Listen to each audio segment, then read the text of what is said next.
विधेयक को पुनर्स्थापित करने की अनुमति दी जाए। गुंडागर्दी कर रहे हो। सुना आपने, ये शब्द ओम बिरला, लोकसभा स्पीकर ओम बिरला के हैं और ये शब्द कहे जा रहे हैं नगीना सांसद चंद्रशेखर आजाद को कि आप तो जवान है, एक बार बोलने के बाद बैठ जाया कीजिए और गौर कीजिएगा तो 2 मिनट से ज्यादा बोलने भी नहीं दिया गया, यानी दलित नेताओं को संसद में भी बोलने नहीं दिया जा रहा। लेकिन ये दलित नेता हार मानने वाला कहाँ था? ये चंद्रशेखर आजाद हैं और वहां पर जब बोलने नहीं दिया गया तो बाहर निकलकर सरेआम बता दिया कि गुंडागर्दी कैसे चल रही है। एक एक धागे खोलने शुरू कर दिए और जब धागे खुले तो साफ पता चल गया कि किस तरीके से गुंडागर्दी चल रही है और एक एक सच्चाई बाहर निकल कर आ गई और लोकसभा स्पीकर के साथ साथ भाजपा की कुर्सी भी हिल गई। भाजपा नेताओं की, भाजपा सरकार की कुर्सी हिलाकर रख दिया चंद्रशेखर आजाद ने। क्या है पूरा मामला, विस्तार से समझेंगे। नमस्कार, मैं ब्यूटी गिरी और आप देख रहे हैं नेशनल दस्तक। दरअसल संसद में चंद्रशेखर आजाद कुछ विधेयक लेकर पहुंचे थे जिसमें वो विधेयक के माध्यम से बता रहे थे और मांग कर रहे थे कि कैसे अनुसूचित जनजाति और जाति के लिए जो है शिक्षा की व्यवस्था की जानी चाहिए, निःशुल्क इनके बच्चों के लिए शिक्षा की व्यवस्था की जानी चाहिए, इनके लिए आरक्षण की व्यवस्थाएं की जानी चाहिए। और इतने में लोकसभा स्पीकर बोल पड़ते हैं, अगर आप समय सीमा पर गौर कीजिए तो मात्र 45 सेकंड चंद्रशेखर आजाद बोलते हैं। उसके बाद लोकसभा स्पीकर कहते हैं कि आप तो जवान हैं, एक बार बोलने के बाद बैठ जाया कीजिए। इसके बाद पूरा अगर स्पीच देखें 2 मिनट 20 सेकंड का स्पीच है जिसमें चंद्रशेखर आजाद अपनी मांगों को रखते हैं और उसके बाद जब चंद्रशेखर बाहर निकले तो बताते हैं कि मेरी मांगों के बाद हमने कई बार लोकसभा स्पीकर साहब से कहा कि हमारे लोगों को मारा जा रहा है, काटा जा रहा है, हमें बोलने का मौका दिया जाए, लेकिन बोलने नहीं दिया गया और मजबूर होकर हमें बाहर आकर प्रदर्शन करना पड़ा। और इसको लेकर सोशल मीडिया पर लोगों ने खूब तारीफ की और कहा है कि अगर संसद में बोलने नहीं दिया जाएगा तो हम सड़क पर अपनी आवाज उठाएंगे। और साथ ही साथ मान्यवर कांशीराम से चंद्रशेखर आजाद को कंपेयर किया गया, तुलना की गई और सोशल मीडिया पर लोगों ने खूब तारीफें की। सबसे पहले आपको बताते हैं कि क्या कुछ मांगे रखी चंद्रशेखर आजाद ने। उन्होंने अपनी सोशल मीडिया प्लेटफॉर्म एक्स पर भी इस बात की जानकारी दी और साझा करते हैं।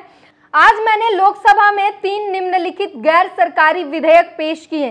पहला, निजी क्षेत्रों में अनुसूचित जातियों, अनुसूचित जनजातियों और अन्य पिछड़े वर्गों के लिए आरक्षण की व्यवस्था।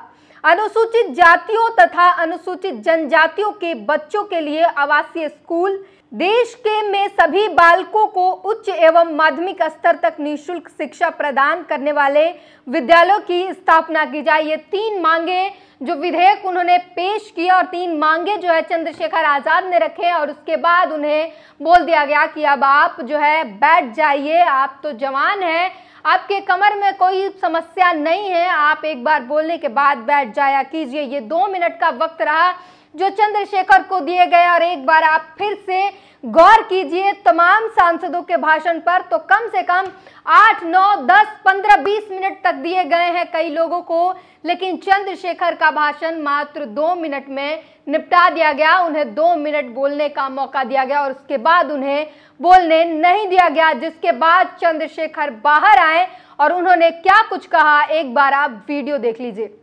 ऐसे लोगों को कुर्सी छोड़ देनी चाहिए। हमने स्पीकर साहब से कहा कि हमें बोलने का मौका दो, तो कोई बुलवाने को राजी नहीं है। तो हम क्या करें पार्लियामेंट में? अगर हम अपने लोगों की आवाज नहीं उठा सकते तो हम पार्लियामेंट में क्या करेंगे? गुंडागर्दी कर रहे हो क्या? हम इंसान नहीं? क्या हमारी माओ को दर्द नहीं होता? कौन देगा जवाब? कुर्सी में बैठे हो, चिपक के बैठे हो, तो करो न्याय। और नहीं कर सकते न्याय, नहीं दे सकते न्याय, तो छोड़ो कुर्सी। किसने कहा कुर्सी चिपकने को? और बाहर निकलने के बाद चंद्रशेखर ने बताया, दोनों हाथों में तख्ती लेकर बता रहे हैं कि किस तरीके से हमारे समाज के लोगों को काटा जा रहा है, मारा जा रहा है, लेकिन उत्तर प्रदेश की सरकार और राजस्थान की सरकार कान में तेल डालकर सो रही है। शासन व्यवस्था, वहां की प्रशासन व्यवस्था किस तरीके से चरमराई हुई है, लेकिन यहाँ पर जो है एक तरफ मार दिया जाता है, उसके बाद परिवार से समझौते का दबाव बनाया जाता है और हम लोकसभा में स्पीकर साहब से बोलने की इजाजत चाहते हैं तो हमें बोलने की अनुमति नहीं दी जाती है। हम लगातार आग्रह करते रहे कि स्पीकर साहब, हमारे लोगों को मारा जा रहा है, काटा जा रहा है, हमें बोलने दीजिए, हमें अपने लोगों की आवाज उठानी है, लेकिन स्पीकर साहब बोलने नहीं देते हैं। तो अब हम क्या करेंगे? पार्लियामेंट में बैठकर क्या करेंगे? इसलिए अब पार्लियामेंट के बाहर सीढ़ी पर आकर प्रदर्शन करना शुरू कर दिया। और एक बार वो भी वीडियो देखिए जिस तरीके से कि जो भाषण के दौरान ओम बिरला किस तरीके से चंद्रशेखर आजाद को बैठने के लिए कह रहे हैं, एक बार वो भी देखिए। महोदय, मैं प्रस्ताव करता हूं कि अनुसूचित जाति तथा अनुसूचित जनजातियों के बालकों के लिए रिहायशी स्कूलों की स्थापना करने तथा तत्संबंधित या उसके अनुसांगिक विषयों का उपबंध करने वाले विधेयक को पूर्व स्थापित करने की अनुमति दी जाए। प्रश्न ये कि विधेयक को पूर्व स्थापित करने की अनुमति प्रदान की जाए। जो सदस्य इसके पक्ष में हाँ कहें, जो सदस्य विरोध में ना कहें, मेरे विचार में निर्णय हाँ वालों के पक्ष में हाँ वालों के अनुमति प्रदान की जाती है। अब माननीय सदस्य विधेयक को पूर्व स्थापित करें। महोदय, मैं विधेयक पूर्व स्थापित करता हूँ। चंद्रशेखर जी, आप तो जवान हो, आपको तो उठने बैठने में दिक्कत नहीं है ना, तो अपने एक बार उठने के बाद बैठ जाया करो। शशि थरूर जी की तो प्रॉब्लम है, कोई दिक्कत नहीं है। आप जवान मान रहे हैं, अच्छी बात है सर, आपकी नजर हम पे बहुत है sir. Advocate number 30, item number 32, advocate Chandrashekhar Azad. महोदय, मैं प्रस्ताव करता कि निजी क्षेत्रों में अनुसूचित जातियों, अनुसूचित जनजातियों और अन्य पिछड़े वर्गों के लिए आरक्षण तथा उसके संबंधित विषयों का उपबंध करने वाले विधेयक को पूर्व स्थापित करने की अनुमति दी जाए। और इस वीडियो सामने आने के बाद अब सोशल मीडिया पर लगातार लोग चंद्रशेखर को कांसीराम से कंपेयर कर रहे हैं, तुलना कर रहे हैं और बता रहे हैं कि ऐसा ही नेता बहुजन समाज को चाहिए जो अगर बोलने ना भी दिया जाए। और कांसीराम ने एक बार कहा था कि अगर आप हमें संसद में नहीं बोलने देंगे तो हम सड़क पर उतरकर बोलेंगे।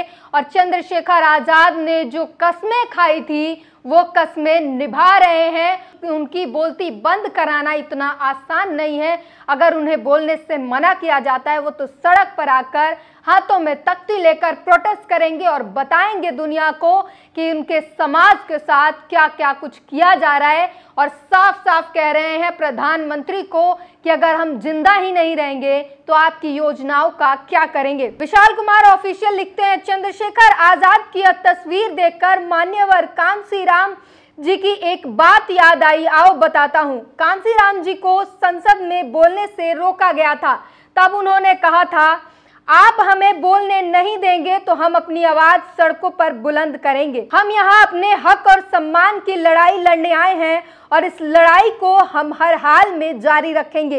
ये कांसीराम जी की बात चंद्रशेखर आजाद आज फिट बैठ गए हैं, आप क्या समझे। वहीं प्रियांशु कुमार लिखते हैं, यही तो है अम्बेडकरवाद, सम्मान और अपमान की परवाह किए बिना अपने समाज के अधिकारों के लिए अकेले भिड़ जाना।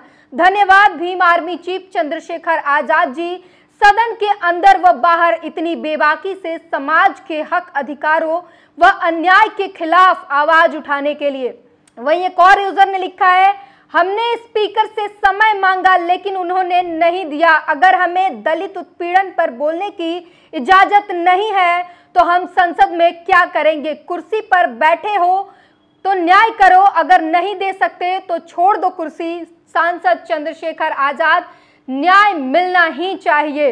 वहीं एक और यूजर ने लिखा है, मान्यवर कांसीराम साहब ने कहा था कि जब हम हमें संसद भवन में बोलने नहीं देंगे तो हम संसद के बाहर बोलेंगे। आज चंद्रशेखर आजाद जी को समाज पर हो रहे अन्याय, अत्याचार के मामले पर जब सदन में बोलने नहीं दिया गया तो संसद भवन के बाहर भीम आर्मी चीफ ने समाज की आवाज उठाने का काम किया है।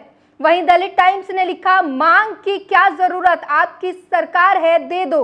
बीजेपी सांसद अरुण कुमार सागर द्वारा मान्यवर कांसीराम को भारत रत्न देने की मांग पर बोले नगीना सांसद चंद्रशेखर आजाद। तो इस पर भी चंद्रशेखर आजाद ने बोला है कि सरकार तो आप ही की है, मांगने की क्या जरूरत है, दे दीजिए। अरुण कुमार सागर ने मान्यवर कांसीराम को भारत रत्न से नवाजने की जो है पेशकश की, इस पर चंद्रशेखर आजाद ने प्रतिक्रिया दी है कि मांगने की क्या जरूरत है, सरकार आप ही की है, जरूर दीजिए। वहीं सदाब आफरीन लिखते हैं, सांसद चंद्रशेखर आजाद बाकी सांसदों से अलग हैं। चंद्रशेखर आजाद आदिवासियों, दलितों, मुस्लिमों को इंसाफ दिलाने के लिए हर जोर लगा रहे हैं। वहीं एक और यूजर ने लिखा है, बोलने वाले नेता पैदा करो, कब तक अकेले भीम आर्मी चीफ सांसद नगीना माननीय चंद्रशेखर आजाद कितनों की आवाज उठाएंगे। कहते हैं ना कि अपनों का दर्द अपना ही समझ सकता है। पहले कभी ऐसी तस्वीर सामने नहीं आई, बहुजनों की मजबूत आवाज है, आभार। तो ये लगातार चंद्रशेखर आजाद की सोशल मीडिया पर लोग तारीफ कर रहे हैं और सराहना कर रहे हैं, मान्यवर कांसीराम से तुलना कर रहे हैं और कह रहे हैं कि जो मान्यवर कांसीराम ने कहा था कि अगर आप हमें सदन में बोलने नहीं देंगे तो हमारी बोलती बंद नहीं होगी और हम सड़क पर जाकर अपनी आवाज उठाएंगे, अपने लोगों की बात करेंगे, आपके साजिशों का शिकार हम नहीं होंगे, आपके कहने से हमारी बोलती बंद नहीं होगी। वहीं प्रियांशु कुमार लिखते हैं, चंद्रशेखर आजाद ने सदन में 3 विधेयक पेश किए,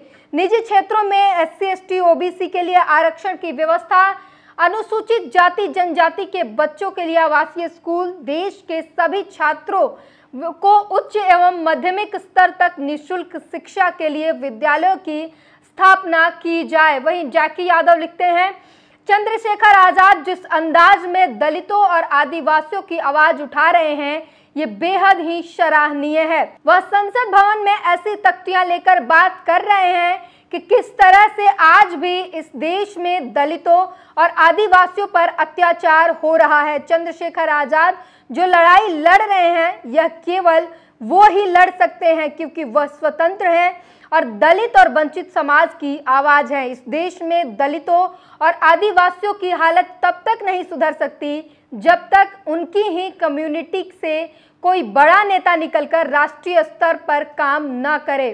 वहीं विशाल कुमार ऑफिशियल लिखते हैं, गरीब, दलित, शोषित, वंचितों की आवाज चंद्रशेखर आजाद को संसद में उठाने से रोका तो चंद्रशेखर आजाद ने संसद के बाहर 2 पोस्टर हाथ में लिए और जिस तरीके से मुखर होकर आवाज संसद के बाहर उठाई है वह आप देखिए और अपनी राय प्रतिक्रिया कमेंट बॉक्स में जरूर दीजिए। वहीं दलित टाइम्स लिखता है, यूपी और राजस्थान में दलितों की निर्मम हत्या कर संसद में बोलने नहीं दिया गया तो तख्ती लेकर संसद के बाहर आए चंद्रशेखर आजाद। आवाज नहीं उठा सकते तो सदन में रहने का क्या मतलब। ऐसे लोगों को कुर्सी छोड़ देनी चाहिए जिनके शासन में दलितों को गोलियां लग रही हैं। वहीं द इक्वालिटी ने लिखा है, आपकी योजनाओं का लाभ तो हम तब लेंगे ना जब जिंदा रहेंगे। क्या हम इंसान नहीं है? क्या हमारी माओ को दर्द नहीं होता? कौन देगा जवाब? ये चंद्रशेखर आजाद के शब्द हैं और इस तरीके से लोग काफी जो है सोशल मीडिया पर चंद्रशेखर आजाद छाए हुए हैं। और जिस तरीके से मैं बार बार बता रही हूं कि चंद्रशेखर आजाद ही एक सांसद हैं जो संसद के अंदर भी और संसद के बाहर भी अपनी आवाज उठाना नहीं भूलते। संसद के सत्र खत्म होने के बाद सभी नेता अपने अपने पार्टी के कार्यक्रमों में लग जाते हैं, अपने अपने पार्टी और चुनाव के धर्मों में लग जाते हैं, लेकिन चंद्रशेखर आजाद नहीं भूलते तो गरीबों के बीच जाना, शोषितों के बीच जाना, पीड़ितों के बीच जाना चंद्रशेखर आजाद नहीं भूलते। संसद में आवाज उठाते हैं और संसद सत्र खत्म होने के बाद पीड़ितों के पास जाते हैं, उन्हें न्याय की उम्मीद दिलाते हैं और सरकारों को घेरते हैं, सरकारों के द्वारा की गई सभी कमियों को याद दिलाते हैं और उन्हें सुचारू ढंग से व्यवस्था चलाने की भी नसीहत देते हैं। चंद्रशेखर आजाद वो नेता है जिन्हें संसद में बोलने से मना किया जाता है तो अपने लोगों की आवाज उठाना भूलते नहीं और वो संसद के बाहर आकर आवाज उठाते हैं और सीधे सीधे कहते हैं कि ये गुंडागर्दी चल रही है और ये गुंडागर्दी चलने नहीं देंगे, कुर्सी खाली कीजिए अगर आपसे व्यवस्था नहीं संभल रही है। पूरी बातचीत पर अपनी प्रतिक्रिया जरूर दीजिए। नेशनल दस्तक की आपसे गुजारिश है कि अगर इसको बचाना चाहते हैं तो नेशनल दस्तक को सब्सक्राइब करने के लिए रेड कलर के सब्सक्राइब बटन को दबाएं, फिर बेल आइकन की घंटी दबाएं। नेशनल दस्तक को बचाने के लिए बहुत जरूरी है कि हर खबर को शेयर करें, लाइक करें, कमेंट जरूर करें।